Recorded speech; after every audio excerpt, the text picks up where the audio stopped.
नमस्कार, अपना उत्तर प्रदेश देख रहे हैं। यहाँ पर मैं हूं आपके साथ प्रियव्रत दीक्षित। चलिए एक बड़ी खबर के साथ बुलेटिन का आगाज करेंगे। बिजनौर से खबर है, जहां पर बिजनौर के नेहरू स्टेडियम में आज पिछड़ा दिव्यांग सशक्तिकरण मंत्री नरेंद्र कश्यप ने 160 मोटराइज्ड ट्राईसाइकिल दिव्यांगजनों को वितरण की है। उन्होंने दिव्यांगजनों के भर पोषण राशि यानी कि 1500 करने का वादा किया है और इस अवसर पर जिले के सभी उच्च अधिकारी और बीजेपी के पदाधिकारी मौजूद रहे हैं।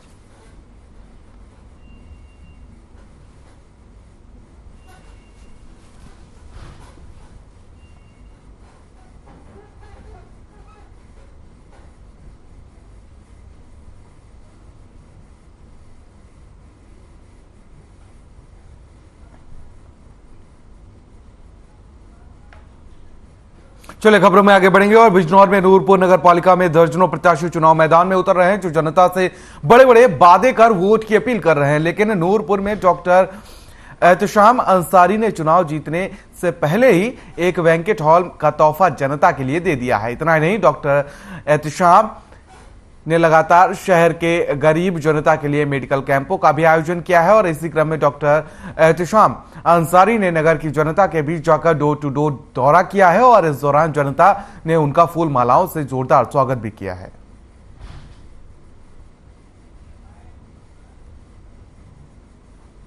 नूरपुर के नागरिक को सभी को जागरूक करने का मेन मकसद है कि हर वोटर को ये बताना कि आप अपने वोट का अधिकार खुद रखते हैं।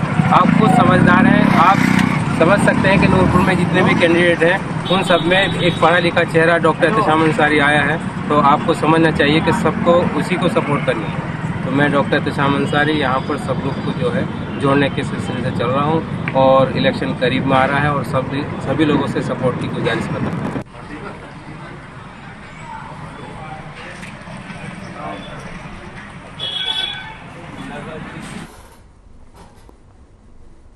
सीतापुर में एक भीषण सड़क हादसा हो गया है। आपको बता दें कि एक अनियंत्रित ट्रक ने ईंटों से भरी ट्रैक्टर ट्रॉली में टक्कर मार दी। इस हादसे में एक युवक की मौत हो गई, वहीं इस दौरान 3 लोग गंभीर रूप से घायल बताए जा रहे हैं। इस घटना की सूचना पुलिस को दी गई। घटनास्थल पर पहुंची पुलिस ने मृतक के शव को कब्जे में लेकर पोस्टमार्टम के लिए भेज दिया और आगे कार्रवाई शुरू कर दी है। तो सीतापुर से खबर है, जहां पर एक भीषण सड़क हादसा हुआ है। ट्रक ने एक ट्रॉली को टक्कर मारी है, जिसमें आपको बता दें एक युवक की मौत हुई है, तो वहीं 3 घायल बताए जा रहे हैं। तो सीतापुर से बड़ी खबर इस वक्त के आपको बता दें कि ट्रैक्टर ट्रॉली और ट्रक की भिड़ंत से यहां पर भीषण सड़क हादसा हुआ, जिसमें आपको बता दें कि एक युवक की मौत, साथ ही 3 गंभीर रूप से घायल बताए जा रहे हैं। घायलों को इलाज के लिए अस्पताल में भर्ती कराया गया है। तो वहीं आपको बता दें कि मृतक के शव का पंचनामा भरकर पोस्टमार्टम के लिए भेज दिया गया है। और सीधे ले चलते हैं आपको गुजरात के मोरबी, जहां पर सीएम योगी आदित्यनाथ क्या कुछ कह रहे हैं, सुनिए जरा। गुजरात विधानसभा क्षेत्र में प्रतिनिधित्व करने का अवसर मिला है। श्री कांति भाई अमृतिया जी, राजकोट के लोकप्रिय सांसद श्री मोहन भाई कुंडारिया जी, उत्तर प्रदेश सरकार में मेरे सहयोगी मंत्री श्री दयाशंकर सिंह जी, लोकप्रिय सांसद चित्तौड़गढ़ श्री छेदी जोशी जी, जिला प्रमुख पंचायत राजकोट श्री भूपत भाई बौदर जी, जिलाध्यक्ष भारतीय जनता पार्टी मोरबी श्री रणछोड़ भाई दलवाड़ी जी, बाकानेर स्टेट के महाराज केसरी देव सिंह जी, भानु भाई मेहता जी, नागदान भाई चावड़ा जी, बाबू भाई जडेजा जी, हिरण भाई पारिक जी और उपस्थित बाकानेर विधानसभा क्षेत्र से जुड़े हुए सभी उपस्थित मेरे भाइयों बहनों, मैं उत्तर प्रदेश की धरती से आया हूं। आप सब जानते हैं उत्तर प्रदेश मर्यादा पुरुषोत्तम भगवान श्री राम की पावन जन्मभूमि का प्रदेश है। उत्तर प्रदेश भगवान श्री कृष्ण की पावन जन्मभूमि का प्रदेश है और उत्तर प्रदेश बाबा विश्वनाथ का पावन धाम का प्रदेश है। मां गंगा और मां यमुना का आशीर्वाद जिस प्रदेश में निरंतर बना रहता है, और उस प्रदेश की धरती से आज मुझे भगवान कृष्ण, राष्ट्रपिता महात्मा गांधी, लौह पुरुष सरदार वल्लभ भाई पटेल और दुनिया के सबसे लोकप्रिय नेता, भारत के यशस्वी प्रधानमंत्री आदरणीय श्री नरेंद्र मोदी जी के इस पावन गुजरात की धरती में आप सबसे संवाद करने का अवसर प्राप्त हो रहा है। भाइयों बहनों, मैं इस अवसर पर आप सबके प्रति हृदय से अभिवादन करता हूं। विगत दिनों मोरबी में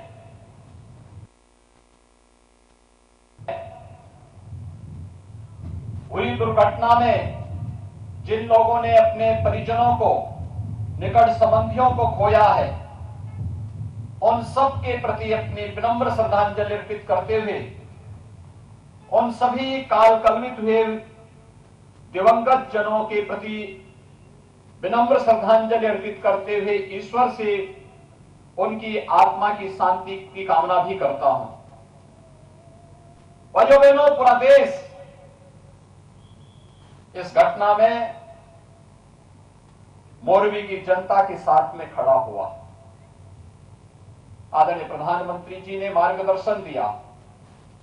रात दिन जिस रूप में कार्य हुआ, श्री कांति भाई, अमृत्या जी जैसे कार्यकर्ताओं ने अपनी जान में जोखिम में डाल करके एक एक व्यक्ति की जान को बचाने के लिए वहां पर कार्य किया था। और भाइयों बहनों, लेकिन मोरबी चुनौतियों से जूझता हुआ सदैव हर विपरीत परिस्थितियों का सामना करते हुए खड़ा हुआ है। हम सब जानते हैं कि इस प्रकार की चुनौती मोरबी के सामने पहली बार नहीं आई है, बार बार आई है, और उस चुनौती का सामना करते हुए मोरबी हमेशा खड़ा हुआ है। चाहे 1979 के उसी स्थल पर हुए दुर्घटना का मामला रहा हो, साइक्लोन के समय, और चाहे वह भूकंप के समय जब लोग मानते थे कि अब गुजरात का क्या होगा, मोरबी को खड़ा होते हुए और फिर से तेजी के साथ आगे बढ़ते हुए देश और दुनिया ने देखा है। इसके लिए मैं आप सबके इस जीवंतता के लिए हृदय से अभिवादन करता हूं, अभिनंदन करता हूं। भाइयों बहनों, आज गुजरात के सपूतों ने देश की आजादी की लड़ाई में बढ़ चढ़ करके भाग लिया। राष्ट्रपिता महात्मा गांधी की प्रेरणा पूरी दुनिया के अंदर आजादी के आंदोलन से जुड़े हुए हर उस योद्धा को प्रेरणा देता है। जो देश आज भी दुनिया के अंदर अपनी आजादी के लिए कराह रहे हैं, उन देशों को राष्ट्रपिता महात्मा गांधी का आंदोलन, सत्य और अहिंसा का आंदोलन आज भी एक नई प्रेरणा, एक नई ऊर्जा देता है। दुनिया के तमाम देश प्रेरित होते हैं। भारत की एकता और एकात्मता का आधार क्या होना चाहिए?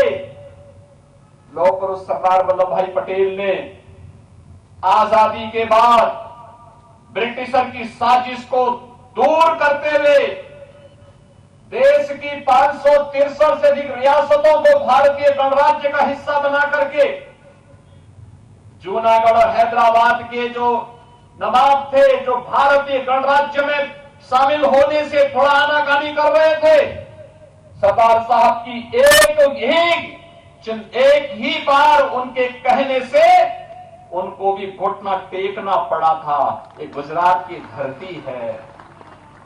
और भाइयों बहनों, ये भारत का सौभाग्य है कि आज प्रधानमंत्री मोदी जी का नेतृत्व पूरे देश को मिल रहा है। पूरी दुनिया उनसे लाभान्वित हो रही है। अभी आपने 3 दिन पहले इंडोनेशिया के बाली में देखा होगा, प्रधानमंत्री मोदी जी के नेतृत्व में भारत को दुनिया के सबसे शक्तिशाली 20 देशों का नेतृत्व करने का भी अवसर प्राप्त हुआ है। अगले 1 वर्ष तक G20 के देशों का नेतृत्व भारत करेगा। प्रधानमंत्री मोदी जी के नेतृत्व में दुनिया के 20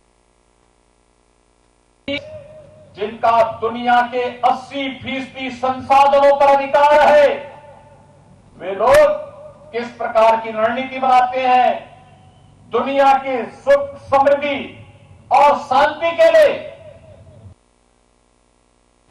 और ये सारे कार्यक्रम होने वाले हैं और यह पूरे देश के लिए, हर गुजरातवासी के लिए गौरव की बात होनी चाहिए। इसके लिए मैं आप सबका हृदय से अभिनंदन करता हूं। भाइयों बहनों, आज गुजरात मॉडल की चर्चा देश और दुनिया में होती है। एक गुजरात मॉडल एक प्रधानमंत्री मोदी जी के मुख्यमंत्री कार्यकाल के दौरान हुए अनेक उन नवाचारों का उदाहरण है जो जीवन के प्रत्येक क्षेत्र में गुजरात ने स्थापित किए।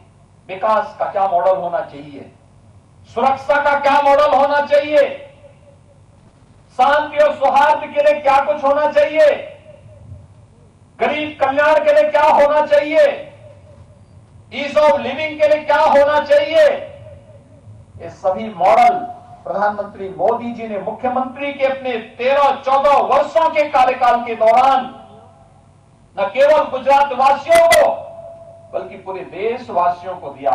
और आज उसी मॉडल को पूरा देश ही नहीं, पूरी दुनिया उदाहरण के रूप में ले रही है। ये गुजरात का ही मॉडल है जिसने कोरोना जैसी आपदा के समय, महामारी के दौरान न केवल भारत के 135 करोड़ लोगों को एक नया जीवन देने का काम किया। आपने देखा होगा जैसे जैसे कोरोना का प्रकोप बढ़ता गया, प्रधानमंत्री मोदी जी ने नए नए तरीके से उसको निपटने की भी रणनीति देनी प्रारंभ की। पहले जान है जहान है, हर व्यक्ति अपने आप को बचाए। इसके लिए प्रधानमंत्री मोदी जी ने जब लॉकडाउन की घोषणा की तो जान है जहान के माध्यम से प्रत्येक व्यक्ति को सुरक्षित रहने के लिए एक नई प्रेरणा दी। कोरोना का प्रकोप दुनिया के अंदर बढ़ता गया, भारत के अंदर जीवन और जीविका को बचाने के लिए फिर कार्रवाई और उसके अनुरूप रणनीति भी तय हो गई। तीसरे चरण में आपने देखा होगा कि जो जहां बीमार है वहीं उपचार की व्यवस्था भी होनी है। यह कार्य भी हुआ और जब लगा कि नहीं, इसके अलावा कुछ और भी चाहिए, फ्री में टेस्ट, फ्री में उपचार, फ्री में वैक्सीन, और भाइयों बहनों हर गरीब को, देश के 80 करोड़ भारतवासियों को फ्री में राशन की सुविधा भी तो प्रधानमंत्री मोदी जी ने दी थी। फ्री में राशन की सुविधा भी दी, दुनिया के अंदर कहीं नहीं हुआ। और गरीब के लिए नई नई योजनाएं घोषित हुई। आज गरीब कल्याणकारी योजनाओं की जब बात आती है तो भारत एक उदाहरण के रूप में दुनिया के सामने आता है। विकास के सबसे बड़ी अर्थव्यवस्था के रूप में भारत की बात आती है तो दुनिया के सामने भारत एक रोल मॉडल के रूप में रहता है। और ये हमारा सौभाग्य है, जिस देश की आजादी को लेकर के राष्ट्रपिता महात्मा गांधी ने कई बार जेल की यात्रा की थी, सरदार वल्लभ भाई पटेल जी के नेतृत्व में जिस देश ने आजादी की इस लड़ाई को एक नई ऊंचाइयों तक पहुंचाने में अपना योगदान दिया था, उस आजादी के अमृत महोत्सव के मुख्य महोत्सव में यह देश प्रधानमंत्री मोदी जी के नेतृत्व में कितनी भव्यता के साथ अपनी आजादी के अमृत महोत्सव के कार्यक्रम के साथ जुड़ा।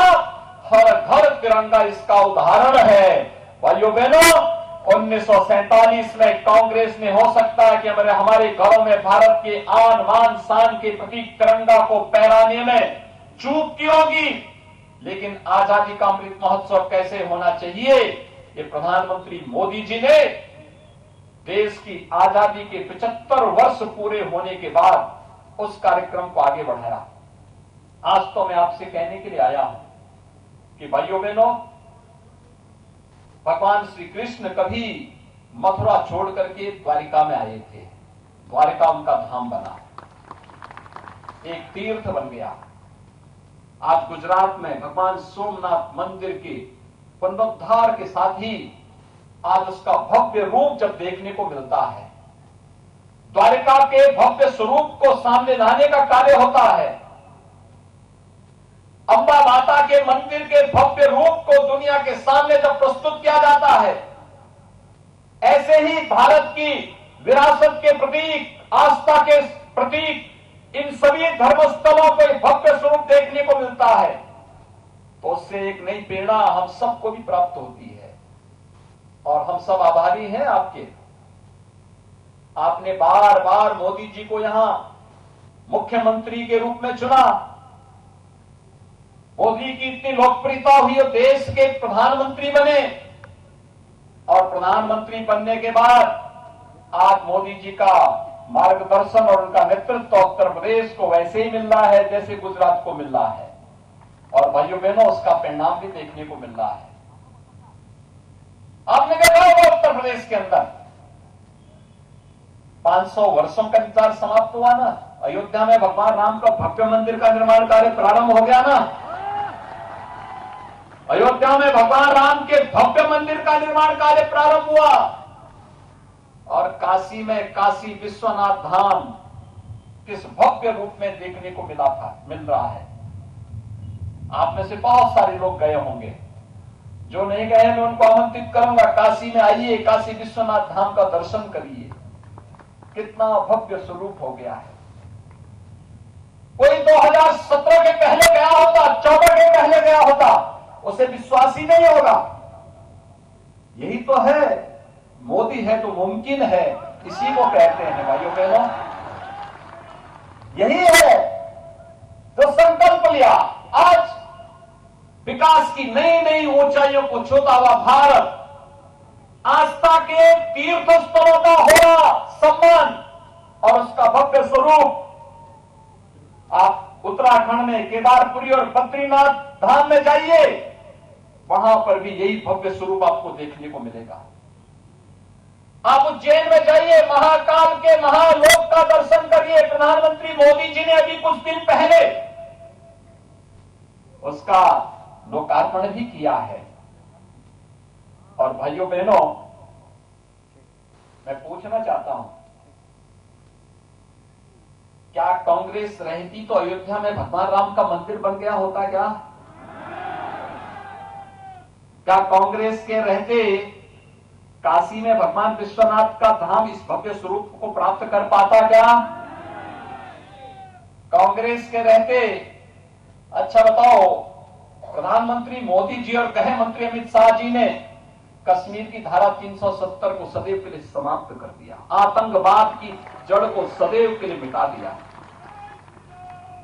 क्या कांग्रेस के रहते सब संभव हो पाता क्या?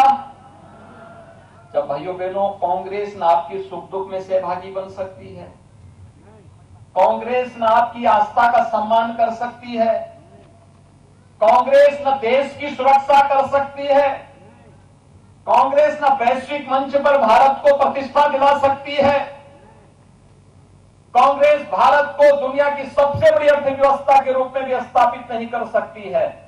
और कल तो मैं एक बड़ा मजेदार देख रहा था। कल कांग्रेस के एक मंच पे राष्ट्रगान हो रहा था। राष्ट्रगान के दौरान फिल्मी गीत बजने लग गया। ये तो इनकी राष्ट्रभक्ति है। राष्ट्रगान का भी सम्मान नहीं कर सकते। भाइयों बहनों, राष्ट्रपिता महात्मा गांधी जी ने एक बात कही थी आजादी के बाद कि कांग्रेस को विसर्जन कर देना चाहिए।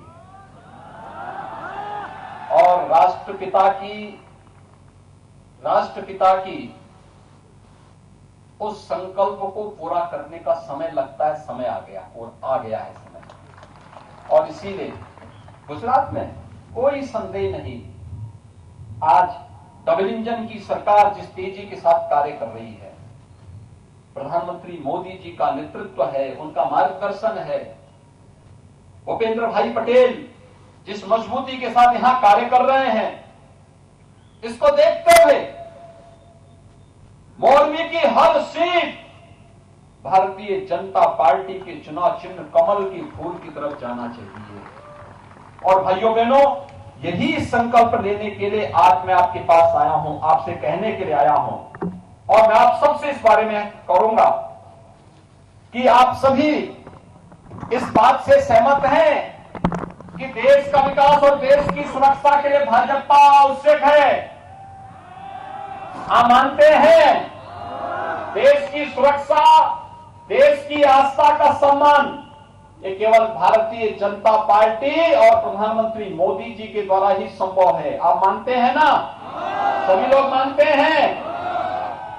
भाइयों बहनों, आप सबसे मैं अपील करूंगा, अगर आप ये मानते हैं तो मैं आप सबसे अपील करूंगा कि हमारे बांकानेर से भारतीय जनता पार्टी ने एक जुझारू कर्मठ कार्यकर्ता को, बहुत पुराने कार्यकर्ता हैं, विचारधारा से जुड़े हुए कार्यकर्ता हैं, जीवन पर्यंत एक निष्ठा के साथ अपने राष्ट्रवादी विचारधारा का समर्थन करते हुए, उसका अनुसरण करते हुए उन्होंने पूरा जीवन जिया है। ऐसे श्री जीतू भाई सोमानी को बांकानेर विधानसभा क्षेत्र से भारतीय जनता पार्टी ने प्रत्याशी बनाया है। मोरबी से भारतीय जनता पार्टी ने श्री कांति भाई अमृतिया जी को अपना प्रत्याशी बनाया है।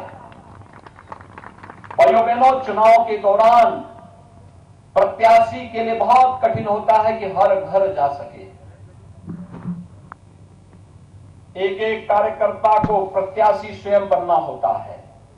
और मेरी आप सबसे अपील होगी, ये लड़ाई वास्तव में राष्ट्रवाद बनाम राष्ट्र विरोध का है, विकास बनाम विनाश का है, राष्ट्रवाद बनाम आतंकवाद का है,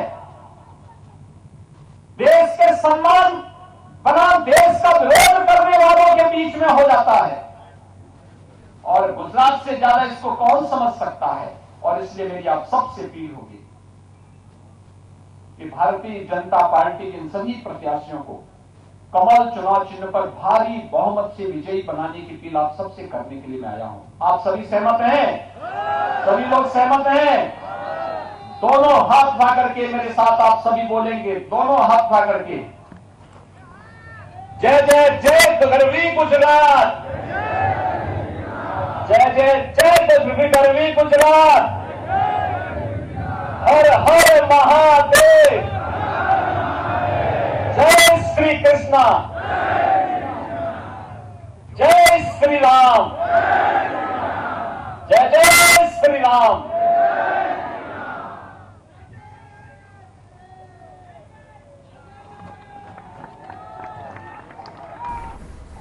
तो गुजरात में इस वक्त सियासी बिगुल बजा हुआ है और इसी में सभी पार्टियां लगातार दमखम दिखाने में जुटी हुई हैं और इसी के चलते सीएम योगी आदित्यनाथ भी पहुंचे और बीजेपी की तरफ से वोट मांग रहे थे। तो फिलहाल मेरे साथ इतना ही, मुझे दीजिए इजाजत, नमस्कार।